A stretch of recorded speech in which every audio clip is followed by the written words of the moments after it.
Amigos, bienvenidos a Radio Uruguay, bienvenidos a La Máquina de Pensar. ¿Cómo están?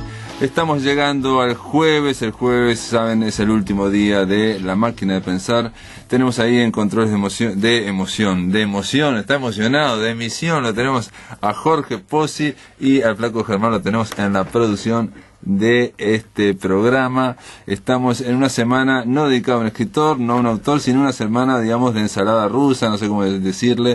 Estamos hablando de dengue, estuvimos hablando ayer con Rodolfo Santulo y Matías Vergara. Dengue es una historieta de ciencia ficción apocalíptica, es un policial que vale la pena leerlo, porque yo sostengo así impunemente, como se dicen estas cosas, que va a ser en la historieta uruguaya va a ser un clásico, se va a leer porque creo que es una historieta fundacional esa.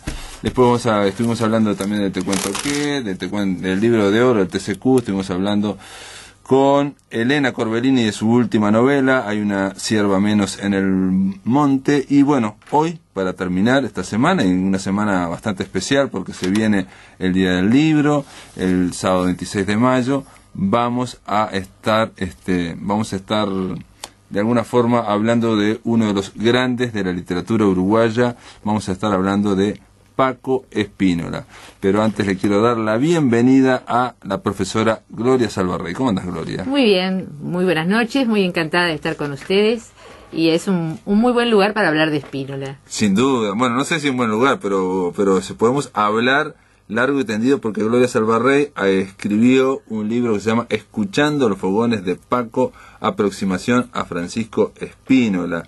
La profesora Gloria Salvarrey es periodista y ensayista, es periodista, escribe en El País Cultural, en el suplemento cultural del País, reseñas. Y antes de hablar de tu libro, editado por Rebeca Linke, Escuchando los fogones de Paco, yo te propongo, Gloria, hablar, dar un volantazo, irnos a la Inglaterra del siglo XIX, a la Inglaterra victoriana, para visitar un Oscar Wilde, novedoso, por lo menos para mí, un Oscar Wilde detective, un hombre que casi está como Sherlock Holmes.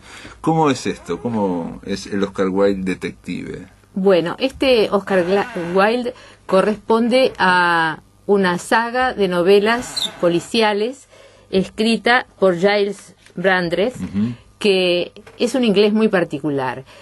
Ha sido locutor, ha sido entrevistador de televisión, tiene el récord de la oratoria, estuvo una vez 18 horas seguidas hablando, ha conducido programas de televisión, y además, y eso es lo particular, lo simpático cuando uno lo ve hablando de Oscar Wilde, es que ha sido biógrafo de la reina y su esposo Felipe, y de Charles y Camila. Y estas dos biografías, que son bestsellers, son biografías celebratorias de estos personajes. Él es amigo de ellos, es amigo especialmente del príncipe Felipe, a quien todo el mundo ha conocido últimamente por su última metida de pata, y fue el primero a quien Felipe le dio una entrevista, y él la comenzó diciendo: esta es una entrevista celebratoria. Entonces es particularmente novedoso para mí, muy interesante, el hecho de que este hombre, en definitiva, que es defensor del status quo, que fue 7 años diputado por el Partido Conservador, haya elegido como personaje de una saga de novelas muy bien escritas, muy ágiles, muy entretenidas, a un transgresor del siglo XIX, ¿no? A mí me gustaría, como en la nota que tú estabas mencionando, yo citaba muy al pasar los elogios de entre líneas de Borges. Los elogios y los reparos que hizo Borges, porque Borges, cuando era chiquito, tradujo, su primera traducción es la del Príncipe Feliz, ¿no? De Oscar Wilde, ¿no? Claro, y en otras inquisiciones, él comienza hablando y dice: mencionar a Oscar Wilde es mencionar un dandy que fuera también un poeta, es evocar la imagen de un caballero dedicado al pobre propósito de asombrar con corbatas y con metáforas. Porque los dandys ya habían aparecido un poco antes, a fines del siglo XVIII y el siglo XIX. Borges dice que Wilde es un hombre del XVIII, que escribe obras lacrimógenas para y a su vez poesías juguetonas para asombrar a quienes le gustan de ellas, pero es uno de los primeros, diría yo, hombres mediáticos, ¿no? Él ponía muchísimo cuidado en su vestimenta, andaba siempre con unas corbatas que llamaban mucho la atención, con trajes y vestidos muy lujosos, con una flor, vivía para el culto de la belleza, y entonces este hombre, este escritor que mencionamos, plantea, bueno, actualmente Wilde es conocido como un ícono homosexual, ¿verdad? Todas las personas que tengan cable, por ejemplo, habrán visto varias veces las películas sobre Dorian Gray o sobre la propia vida de que en general Wilde. La obra de Wilde creo que está menos conocida o está por debajo de la vida de Wilde. Oscar Wilde es más conocido por su vida porque le pasó eso, es como una especie de fábula. Escandalosa. Sí, pero aparte de como decís vos, alguien que triunfa mediáticamente, llega al apogeo y después cae estrepitosamente y es sepultado por toda la sociedad y muere como un desgraciado. De alguna forma es una prefiguración de lo que de los mediáticos que estamos viendo ahora, digamos, en el siglo XXI, de que gente que brilla por un momento y después desaparece y bueno, y ahí tiene que bancársela. En el caso de él, me parece de Oscar Wilde, y no sé si le hace bien a la obra, es más famoso el escritor que la obra. Claro, bueno, esas cosas, ves, también esto es curioso, ¿no? Porque esto también se vincula un poco a la imagen que yo tengo de Paco Spínola. Paco Spínola, siendo un hombre mucho más serio, ¿verdad? Y un personaje, una figura de la cultura, también es un personaje más conocido que su obra. Sucede lo mismo. Pero de alguna manera, Wilde mismo decía, bueno, yo pongo en mi obra el talento y en mi vida el genio, ¿no? Y el escritor inglés, Giles Brandreth se llamaba, Giles Brandreth, es terrible el apellido, es dificilísimo de pronunciar. No sé si se pronunciará Brandreth. Sí, yo creo que se dice Brandreth, me parece. Yo opino que se llama así. Dice que, bueno, todo el mundo lo conoce como homosexual, pero él quiere mostrar al otro Wilde. Y lo curioso es que inventa un Wilde detective que es asombrosamente fidedigno, porque los ambientes donde transita, los bajos fondos, los salones, incluso muy someramente en una de sus novelas, Estados Unidos, donde él hizo una gira, ahora voy a contar por qué, están pintados con enorme vivacidad, ¿verdad? Pero además, Wilde dejó un anecdotario tan grande y además un libro que se llama Frases y Proverbios para la Juventud, que son pequeños aforismos y pequeños proverbios. Y él lo usa para cuando habla, cuando el personaje de Wilde... No es que use, yo te digo la verdad que en algún momento me puse de pesquisa, ¿verdad? De detective, a ver de dónde es esta frase o si es inventada o no es inventada. Es medio difícil ubicar, pero todo te suena a Wilde, porque él ha sabido captar el secreto del estilo, ¿verdad? El ritmo de la frase y el gusto por las paradojas, el gusto por la ironía, la permanente búsqueda de escandalizar y a su vez el toque a veces adulador y encantador o a veces dulce. Y sobre todo, me supongo yo, porque el tema de la ironía tiene que ver, el tema de que Oscar Wilde al hablar y al escribir, él mismo era un ejemplo supremo de inteligencia, ¿no? Muy inteligente, o sea, como que alguien que incluso puede ser hasta cruel, pero que destila inteligencia en todos los gestos y en todas las formas de hablar. Y eso, el paralelismo entre Oscar Wilde en la vida real y Sherlock Holmes, que es el hombre de la inteligencia pura, está cantado, pero sin embargo a nadie se le había ocurrido poner a Oscar Wilde como si fuera un Sherlock Holmes buscando. Claro. Entonces él hace un cruce de tres personajes históricos y utiliza muchos personajes históricos e incluso utiliza, por ejemplo, en una de estas novelas, Wilde reside cuando está en París en el hotel donde se hospedaba también Baudelaire, ¿verdad? Pero en otros lugares, de pronto en una entrevista le preguntan a Brandreth, dime, este club este club es histórico, y él se sonríe y se va por la tangente y no contesta. Bueno, que averigüen a ver si es histórico o si me lo inventé, pero todo es verosímil, es decir, es fidedigno siendo inventado. ¿Y qué es lo asombroso del asunto? Cómo, en definitiva, un escritor se puede apropiar de otra figura y, usando un montón de datos de la realidad, hacerlo representar otra cosa. No es, en realidad, no del todo, ¿verdad? Porque si bien este Wilde detective viene a ser defensor y restaurador del orden, porque lo que hace es descubrir los misterios de los bajos fondos, lo que hace es descubrir los secretos de las personas, desenmascarar a la gente, en general, no sé. todos los detectives hacen eso, ¿no? Claro. O sea, el detective, digo, por más que sea crítico, incluso en la serie negra y todo, está defendiendo un equilibrio, digamos, un estado, digamos. Claro, exactamente, ¿no? Exactamente. Pero él es un transgresor que aparece en cierta medida defendiendo la ley, claro, aunque a veces descubre cosas y no las lleva a la policía para no perjudicar a tal o cual que le cae bien o que es una persona como la gente.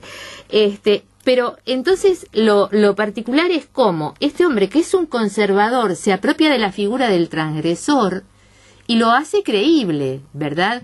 Y de alguna manera, yo decía en el artículo, lava los trapos sucios de la sociedad victoriana, porque, bueno, es el homosexual que fue castigado, que fue preso en condiciones durísimas por homosexual, porque claro, con esa soberbia que tenía Oscar Wilde al comienzo de su vida, a cierta altura, él ya estaba enamorado de Bossy y hace una acusación al padre de Bossy, que los perseguía mucho, que es un marqués de Queensberry. De Queensberry, que inventó las reglas del boxeo. Que es un boxeador, además es un noble y un boxeador, ¿verdad?, por calumnias, y pierde. No solo pierde, sino que como contrapartida el marqués lo acusa de sodomía. Y bueno, el juicio es terrible, ¿verdad? Y después el resultado. Y ahí también hay una cuestión como de altura ética o moral de Oscar Wilde, que no se va cuando todo el mundo dice andate a Inglaterra, claro, porque este juicio es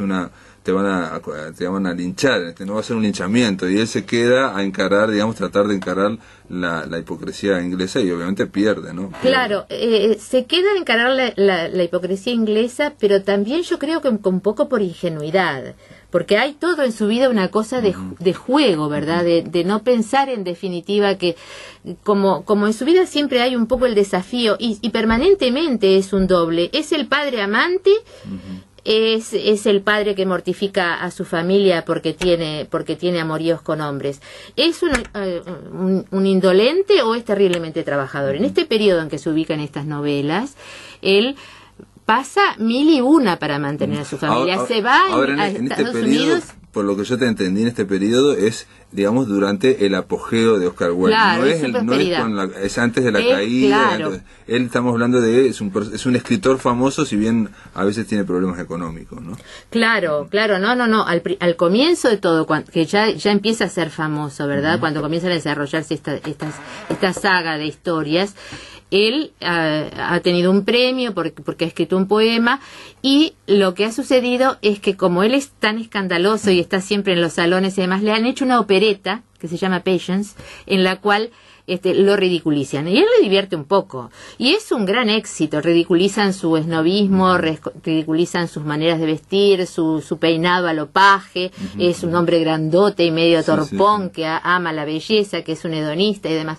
Entonces a gente se le ocurre que sería bárbaro llevarlo a Estados Unidos para que diera charlas, aprovechando esa popularidad de esta opereta.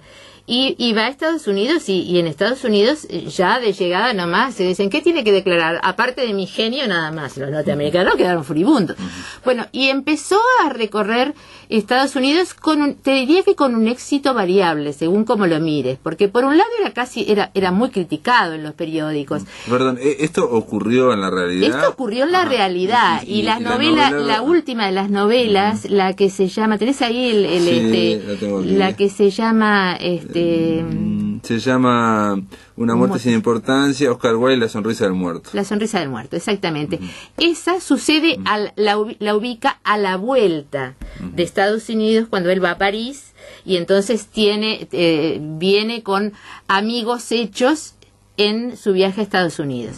Ahí él recorre Estados Unidos, va al oeste, va a una mina, se encuentra muy a gusto y muy exitoso con los mineros. ¿El caso cuál es? El caso de esta novela es que cuando llega a París se vincula con una compañía de actores que han viajado con él de Estados Unidos, que vienen a París a representar el Hamlet, y él les hace como un guión, una adaptación, una apuesta, como quieras que llame, y entonces empiezan a aparecer muertos. Ese es el caso. Sí, que no es para nada Oscar Wilde y la sonrisa del muerto. Exactamente. Y él tiene que averiguar por qué están no es que tenga que averiguar, es que bueno, se empieza a morir la gente a su alrededor, ¿verdad? Y después en otra, son muy divertidas.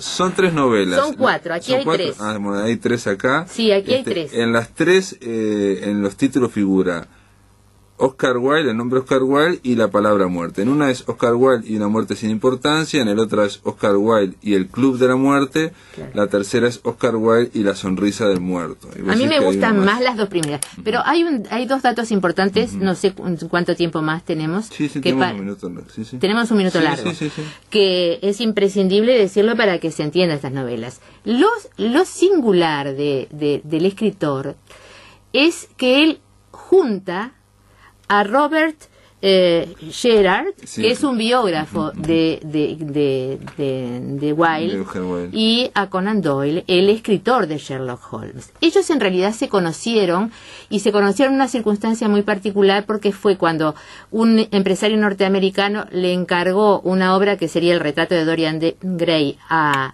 Oscar Wilde, y el signo de los 4 a Conan Doyle. O sea que se conocieron en la realidad. Entre Oscar Wilde y Arthur Conan Doyle se conocieron en la realidad. Y tuvieron una amistad no tan estrecha como se plantea en estas obras. Pero entonces hay un juego... Porque eran lo contrario los dos, ¿no? Claro. Uno era muy extrovertido y, digamos, transgresor, el otro era alguien, un lord inglés, digamos. Claro, era la imagen de lo ponderado y ajustado y demás, ¿verdad? Claro. Es muy interesante porque entonces hace la parodia, ¿verdad? Como el espejo, Oscar Wilde viene a ser como el espejo paródico de Conan Doyle. Y Gerard, sí, pero como los que aparecen como personajes son Conan Doyle y Oscar Wilde, ¿verdad? Y Gerard, también los dos, tanto Conan Doyle como Gerard, son un poquito más jóvenes. Había sido amigo de Oscar Wilde, y Oscar Wilde parece que medio se había enamorado de él, pero es graciosísimo porque cómo se manejan las cosas, porque el biógrafo es heterosexual, ¿verdad? Y no oculta que Wilde es homosexual. ¿Cómo lo va a ocultar? No, porque ya todos sabemos que se hicieron estos juicios y que después él escribió De Profundis, en el cual explica toda su situación, es decir, no es una cosa oculta. O sea que la novela habla de las inclinaciones de Wilde, de su amor por Bosie, de sus inclinaciones por los efebos, etcétera. No nunca como una cosa violentamente carnal. Pero aparte el sentido de la novela, por lo que yo te entendí, es que son novelas policiales. Son policiales. O sea, ese es el sentido. Ese es el sentido. No es una biografía, una aproximación. No. O sea, la idea es, así como Sherlock Holmes en la ficción tenía su narrador, que era Watson, el doctor Watson, aquí en este caso tenemos a Oscar Wilde y su amigo, el biógrafo, es el que va narrando estas novelas policiales. Pero además, tanto Gerard como Bosie, que es el último amado de Wilde, digamos, todos ellos son personajes, y el marqués, el boxeador, también es un personaje, es decir, mueve personajes reales y lo hace con credibilidad. Y ya te digo, menciona las inclinaciones homosexuales de Oscar Wilde, que en esa época primera él se acaba de casar, son inclinaciones, aunque bastante claras. pero siempre con un poco de pánico de que no me vayan a confundir, ¿no? Porque este señor, obviamente, no quiere pasar por homosexual claro, él también. Claro. Sí, que en realidad Oscar Wilde era bisexual, ¿no? Era alguien que aparentemente... Sí, porque tuvo hijos con su esposa y demás. Lo que importa, una pregunta, porque ahora estoy leyendo tu artículo y no. Entonces, se ve que tiene una idea. Uno de los casos, ¿está Jack el Destripador? No parece. No. O sea, están en Inglaterra victoriana y ocurren en Inglaterra victoriana y en París. Ajá. Y en París. Y son otro de ellos, en uno de ellos aparece en una habitación un hermoso efebo muerto y después una serie de otras muertes. Y entonces hay que la policía no cree porque el cuerpo desapareció, etcétera, todo esto. En la otra es muy divertido porque hay Wilde, que es un hedonista y un esteticista y que vive para los placeres y disfruta mucho la comida, el vino, las cosas hermosas, ha fundado con 12 amigos más el Club de los 13, un club que se llama Sócrates. Entonces se reúnen una vez por mes a comer, unas comidas de etiqueta, todas muy bonitas y demás, y en cada banquete hay un juego, y el de esta novela, el juego consiste en que pasa el camarero o el maître, no me acuerdo qué es, con hojas, y entonces cada uno debe escribir a quién mataría, a qué persona mataría. Luego se pone en una bolsa y el juego consiste en que los que están allí reunidos averigüen quién es el asesino de estos que aparecen como deseosos de ser, como objetivos de ser asesinados. Pero claro, se complica porque empiezan a morirse los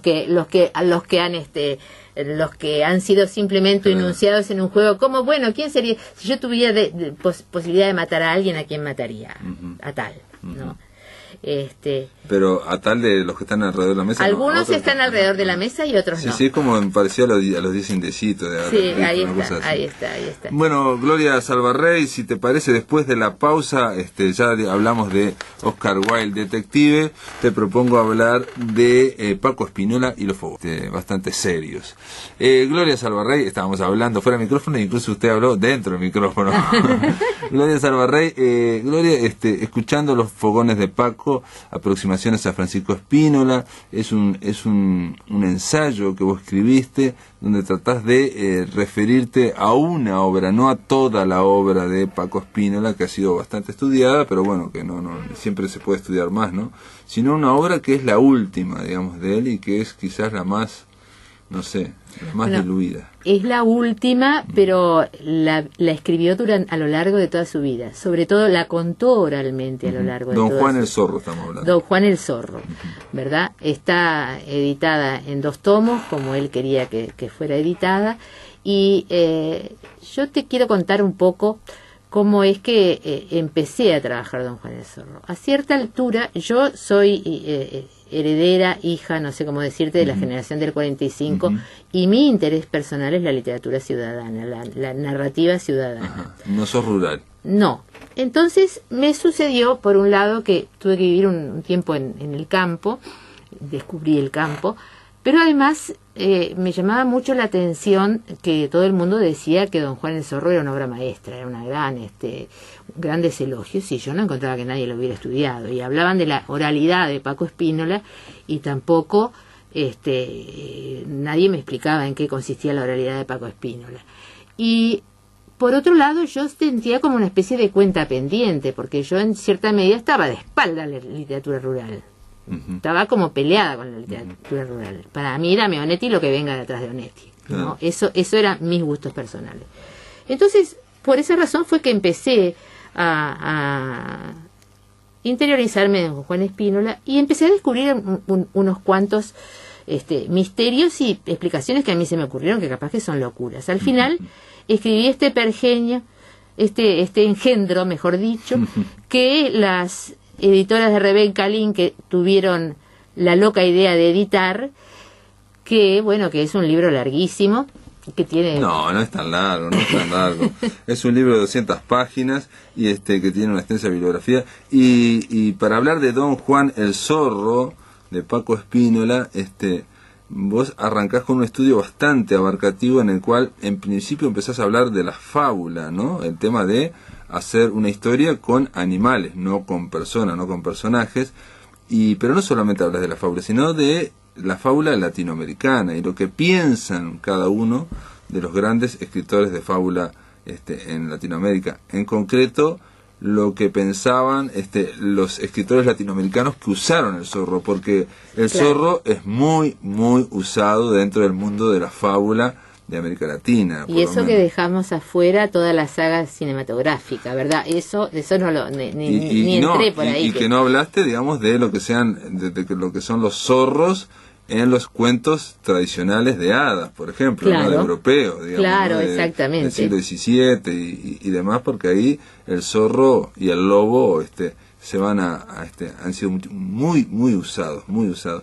Pero tratás de centrarlo en José María Arguedas, escritor peruano que se suicidó, el zorro de arriba y el zorro de abajo, Augusto Monterroso, un hombre que de alguna forma fue de los fundadores de la literatura breve. Nosotros hablamos constantemente aquí de la literatura hiperbreve. Augusto Monterroso es el santo patrón de la minificción, sí. Y es alguien que escribía fábulas muy cortitas, muy chiquitas, ¿no? Sí. Y que reivindicaba además la fábula como un género no didáctico, porque muchas veces la fábula de animales se utilizaba para dar mensajes educativos, sí, para enseñar niños, moral a los niños, como que es ¿verdad? Para los niños y no como para niños para pequeños. Grandes lectores, claro. En el caso, incluso vos decís esto de Augusto Monterroso, que no conocía, está notable. Si la humanidad tuviera que vivir de acuerdo a la fábula de Esopo, qué aburrimiento. Claro, eso lo dice, ¿no? Eso lo dice Monterroso, ¿verdad? Y un detalle que está notable también es que mencionás vos, que es que Monterroso decía, cuando uno lee la fábula de Esopo, siempre cree que las virtudes están en uno y los defectos están en los otros. Así que imagínate, aleccionador para nada, porque vos con las fábulas lo que te quedás convencido es que vos sos un santo y los otros son malísimos, exacto, ¿no? Exacto.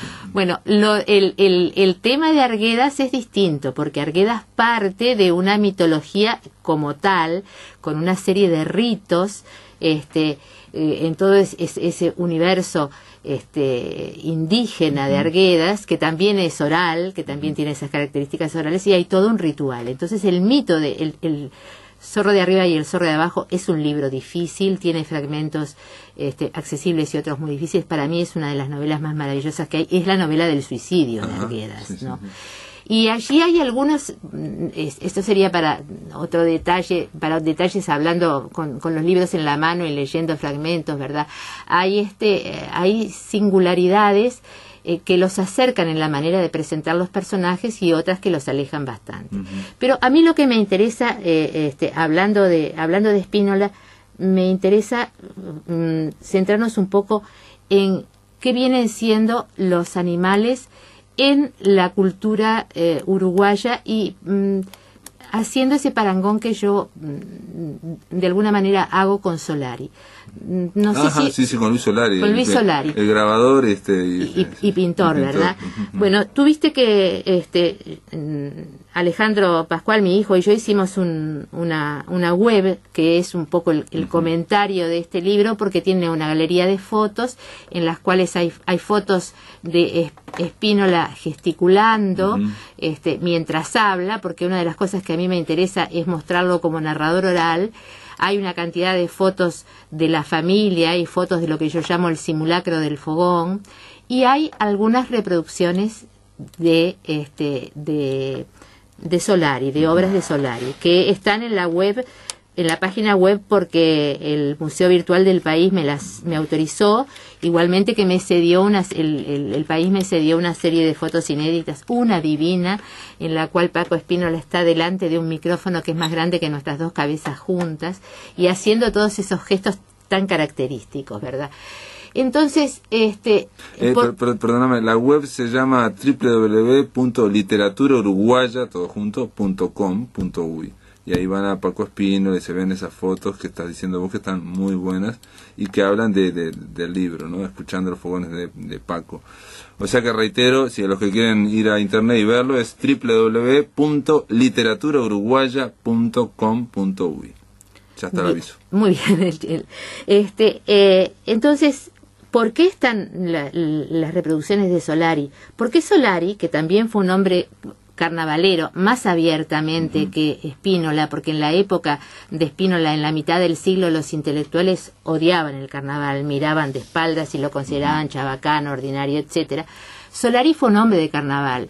Solari hizo carros alegóricos en su ciudad natal, allá recostada al río Uruguay. Gran ciudad, la perla del litoral, Fray Bento. Ahí vengo yo también. Ah, ¿tú también? Sí. Ay, mirá qué bien. Claro. Sí. Y está el Museo Luis Solari. Que es una maravilla. Lo que hizo Solari en realidad a través del carnaval fue generar él un universo propio pictórico, a la manera de, como por ejemplo lo hizo Goya, por ejemplo, con los caprichos. O sea, no es solamente la gente disfrazada, sino vio eso que vos escribís muy bien, de que en Uruguay hay una tradición ya de el perro, el lobo, el chancho, ¿no? Es decir, y los vemos hasta en los políticos actuales, exacto, que todos tienen estos sobrenombres ahora para las... Y en el interior también se usa la oveja, la jirafa, todo eso. Entonces, como que hay un constructo, una simbolización, una simbología en torno a esos animales, y según, como que ese fermento lo usó Solari para su pintura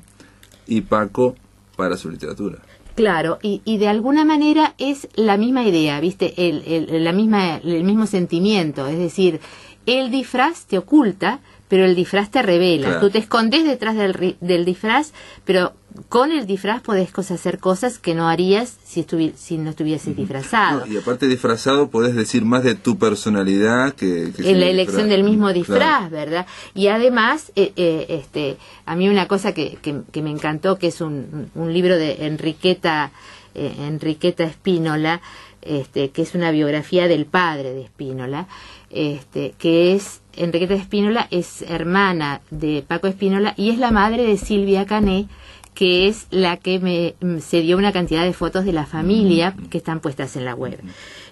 Allí ella describe los carnavales, ¿no?, de San José. Y lo lindo son todos esos disfraces de mamarrachos en los cuales nos faltan los gauchos, los caballos, los osos, los angelitos, y ese carnaval todavía participativo en la cual la gente se vestía de mamarracho. Los ricos le hacían los disfraces a sus trabajadores, pero todo el mundo se mezclaba en la plaza. Había un desfile un poco más pomposo, ¿verdad?, donde las jerarquías estaban bien marcaditas, iban a saludar a los que habían financiado el carnaval y demás. El papá de Spínola, que era un hombre muy serio y demás, pero era conocido como muy pillo, muy pícaro, igual que el propio Spínola, ¿verdad? Entonces, estos animalitos, que en principio vienen protagonizando fábulas didácticas, comienzan en Spínola a protagonizar una historia enormemente vinculada a la tradición, a los cuentos tradicionales de Fogón, y que él le va dando una acción, un argumento más desarrollado y más largo, ¿verdad? Gloria, si me permitís, después de la pausa, continuamos hablando y vamos a escuchar después de la pausa a Paco Spínola también contando Don Juan el Zorro, esa novela que él escribió durante toda su vida, o sea, le llevó toda la vida a escribirla y no terminar. En el aire de Radio Uruguay, La Máquina de Pensar.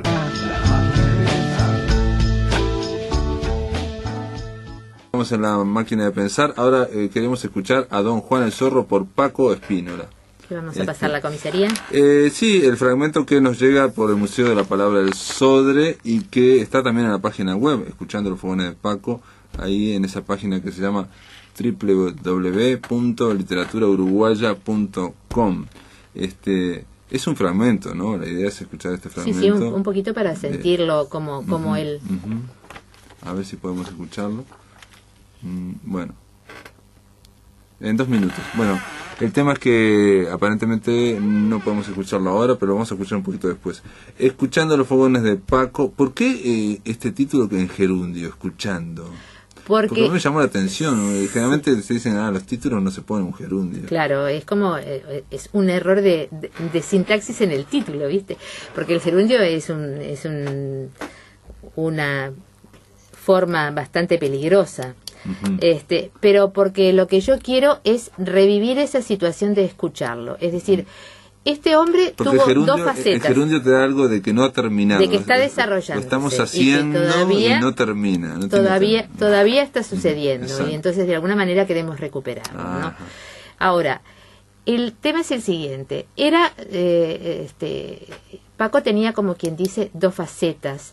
Una era el gran conversador, ¿verdad? El gran charlista. Y otra era el escritor. Él reeditaba en su conversación la tradición del fogón campero, un fueguito en el medio, los gauchos alrededor del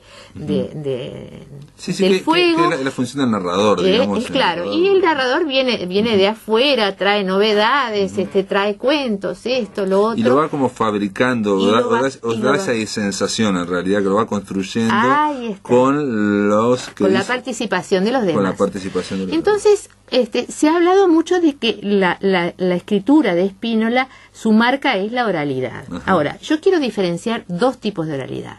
La oralidad de lo que viene a ser la narrativa moderna y posmoderna, contemporánea, que introduce todas las vacilaciones del habla, que de alguna manera es como, nunca se reproduce así, es un disparate esto que voy a decir, pero es como que le pusieras el grabador y grababas a una persona hablando. Claro, el escritor después tiene que darle forma a eso, pero aparecen las repeticiones, aparecen las medias palabras, aparecen las aclaraciones, aparecen los puntos suspensivos, todo ese tipo de cosas. El narrador oral no puede permitirse el lujo de estar vacilando.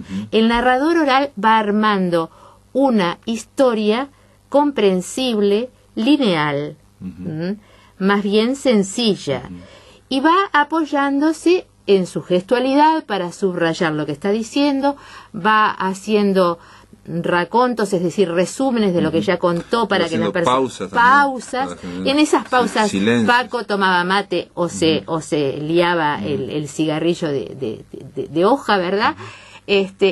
Y sobre todo incorpora al público. ¿Cómo se ve eso en Don Juan el Zorro? Claro, porque es muy fácil entender lo que estás diciendo de la literatura oral en un fogón con Paco Spínola.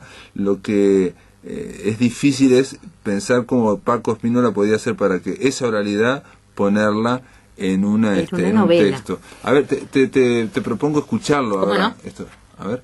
Nosotros podemos...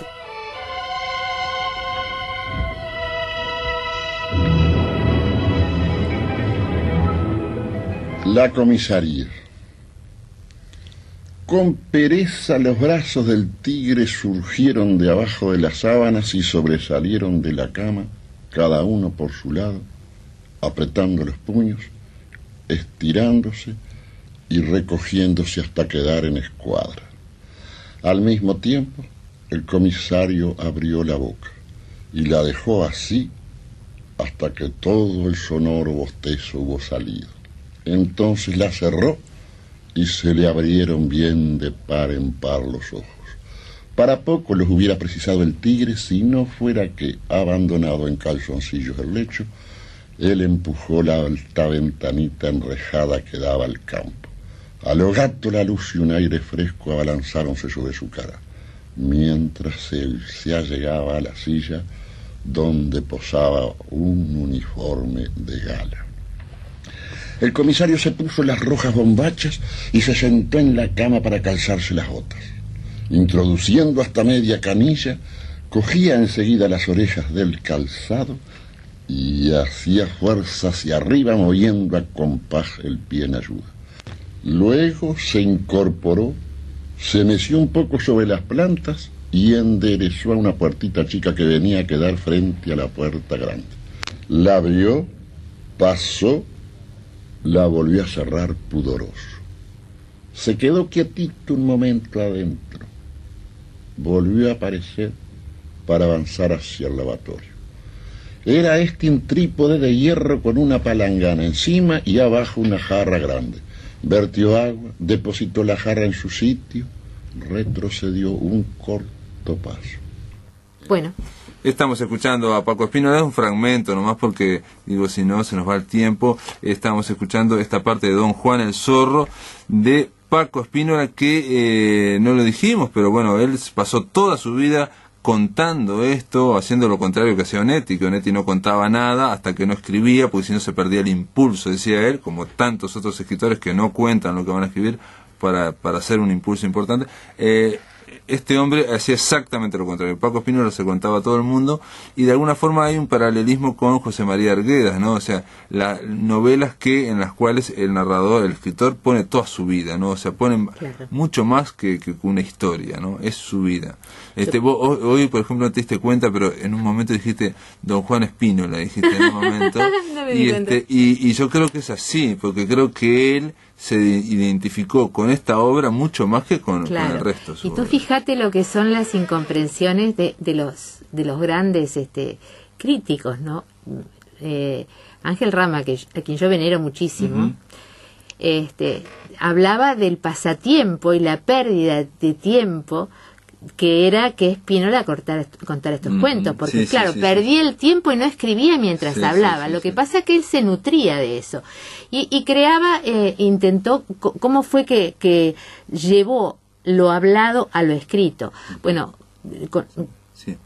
No, te digo, sí, 5 minutos. Quedan 5 minutos nada más. Bueno, que llevó lo hablado creando esa ilusión de la conversación, incluyendo al público en la escritura. Bueno, vamos a ver qué dirán ustedes, es decir, ese tipo de frasecitas así. Después hay otras cosas que yo creo que fracasa en su intento de escribir, porque esas largas digresiones que son típicas de la oralidad, que él introduce, a veces son un poco ampulosas. Si a él le hubiera gustado ser un gran filósofo, por ejemplo, a mí no me gusta, no me interesa, no me parece, nunca hubiera estudiado su obra de teatro ni sus ensayos, ¿no? Pero él de alguna manera intentó llevar todas esos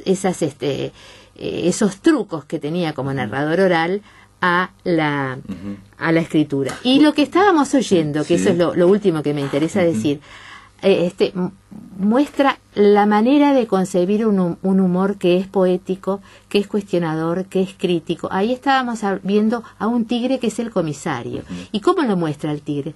Recién levantándose, chapoteando en el agua, medio torpe, con el desnudo delante de aquella palangana con agua y el uniforme paradito y rígido ahí, y él mirando y tratando de hacerse el serio delante de los milicos, así los nombra, ¿verdad? Y los milicos, cuando él sale también, se ponen todos en pose, unos como que estuvieran haciendo algo, otros el colmo de lo distraídos, otros, es decir, hay una cosa como muy bufonesca, casi payasesca en todos estos movimientos, que no son simplemente con el fin de entretener. Hay toda una crítica de ese mundo de la comisaría en los tiempos premodernos, ¿verdad? Es una Arcadia en realidad bastante ahistórica, no se dan rasgos históricos precisos, en los cuales él muestra como única institución existiendo la comisaría, y la otra institución es la pulpería, y ahí están los animalitos, no hay escuelas, no hay juzgados, no hay nada, ¿verdad? Y nos da una crítica de las relaciones sociales y de las relaciones humanas. Y por ejemplo, uno de los personajes, que es la mulita, la enamorada del zorro, en la página ustedes van a ver la primera página de Don Juan el Zorro, que cuenta los amores del zorro y la mulita. Bueno, la mulita es un personaje visto como tímida, como pobrecita, ¿verdad? Que en las fábulas tradicionales está vista como la representación del status quo, de la moderación. En cambio, para mí, dentro de mi interpretación, la obra del Don Juan el Zorro se basa en una transgresión de la mulita. La mulita, que es prácticamente uno de los pocos personajes femeninos, ¿verdad? Es decir, se invita al zorro a vivir con ella, a pesar de que sabe que su tío, que es su tutor, no está de acuerdo, a pesar de que sabe que el zorro es un pícaro bandolero que anda por allí, no corresponde, y eso provoca que haya un enfrentamiento entre el zorro y su tío, y que después la mulita sea perseguida por por la policía que está conchavada, ¿verdad?, con los pulperos que están, es decir, se teje ahí toda una artimaña, y al final hay como una especie de enfrentamiento entre los gauchos con corazón, que están de parte de la mulita, que la defienden, que restablecen la justicia, y los otros que están asociados al poder económico, claro, ¿no? Al poder. Un poco ¿Vos decís que de alguna forma se puede, a esta altura, en el siglo XXI, hacer una lectura de Don Juan el Zorro, donde por ejemplo, aparece las relaciones de género, el tema de la mujer? Vamos a entendernos, lo particular es que, según mi opinión, Spínola era un señor muy machista. Los pro Spínola que nos estén oyendo se van a alborotar, pero era un señor, como corresponde a esa época, muy machista. Claro. Sin embargo, es como yo digo, de Balzac, siempre un gran escritor pone más de lo que piensa, pinta problemas, o su ficción va más allá de sus ideas, de sus prejuicios y sus ideas. Exactamente. ¿No? Y eso es lo maravilloso del arte, ¿no? Claro. O sea, la posibilidad de que alguien escribiendo una obra de arte, esa obra de arte vaya más allá y no refleje solo sus prejuicios, sino que refleje todo un reflejo social, que digamos, además, ¿no? la otra, o de problemas humanos. La otra cosa que es una de mis tesis es que, bueno, a lo largo de su vida, Paco tuvo distintos lugares que transitaba, que visitaba, ¿verdad? Yo los llamo circuitos de expresión y de creación. Y en cada uno de esos circuitos se toma y se le brinda al escritor hasta una comprensión distinta de su obra. Nosotros hemos quedado cautivos de el último sector que lo cobijó, cuando todos los otros ya estaban más jugados a los cánones modernos del boom y demás. El sector que quedó cobijando el sector de la crítica, fue el sector de la revista Cir, que eran los defensores de la tradición, que en cierta medida eran, si podés decir, menos innovadores, aunque estuvieron vinculados a la por ejemplo, más indigenista, por decir algo, del campo. Como dijo Benedetti, ellos estaban para el campo, nosotros estábamos para la ciudad, y ese fue el acuerdo. Entonces, en definitiva, Spínola ha quedado convertido en un nombre para aplaudir, que está en el canon de los grandes escritores, y en 4 cuentos que los profesores de literatura damos, a veces con la desgracia de que los alumnos solo lean los apuntes y no lean los poemas, cuando hay todo otro universo para ver. Aparte, yo me imagino lo que quizás, pero esa es una idea, nomás que lo que disminuyó un poco a Don Juan el Zorro, que es una novela que está inacabada, no está terminada por este hombre que siempre la estuvo escribiendo, es que no hay personajes, sino que es una fábula, que son animales. Es como algo muy antiguo, y él mismo, bueno, vos lo planteás que él era muy consciente de que, como que él quería decir, comunicar con Don Juan el Zorro valores o ideas muy de lo que él entendía como la orientalidad, importantes y muy fundacionales.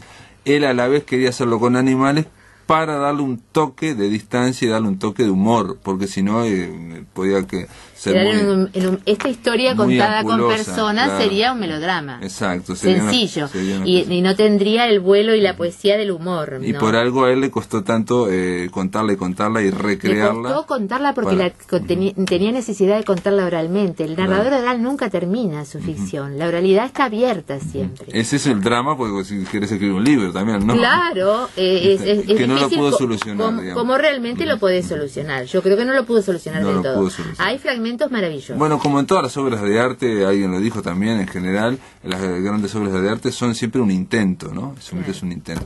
Gloria Salvarrey, se nos recontra fue el tiempo. Muchísimas gracias por estar acá en La Máquina de Pensar. Por la invitación. Estuvimos hablando Escuchando los Fogones de Paco, escrito por Gloria Salvarrey. También llegó a la mesa No dejaré Memorias, el enigma del Conde de Lotremont, de Ruperto Long. Acaba de salir ahí en Aguilar, en Planeta.